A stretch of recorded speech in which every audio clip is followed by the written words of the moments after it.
If you want to power off your OnePlus 15R without touching the screen because it got broken, it doesn't work, or the touch screen is not responding, what you can do is you can simply perform force restart. And the force restart on this phone is actually shutting down the phone, at least in my case. So what you're gonna do is we're gonna press and hold the power button and volume up button. And we're gonna hold these two buttons for approximately 10 seconds. Until the screen turns off, essentially.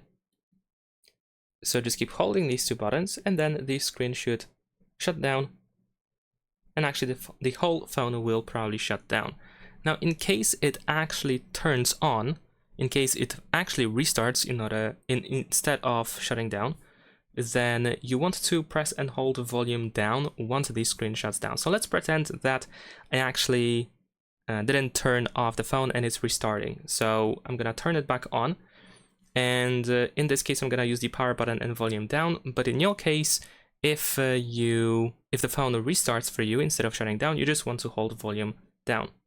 So I'm gonna use these two buttons, and then once I see the OnePlus logo, I'm gonna release the power button.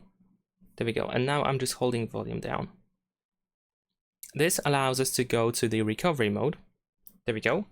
And then in the recovery mode, we can choose English. I wanted to tap on it, but we can use volume buttons in order to navigate in this menu. And you confirm your choice by using the power button. Now over here, we can go to the power off option and confirm with the power button. And then in here, you want to press volume down once and then power button. And there we go. This is how we can shut down the phone. I assume that the phone will shut down after the power and volume up.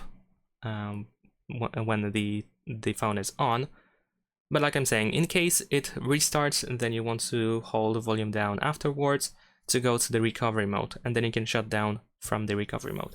Leave a like and subscribe.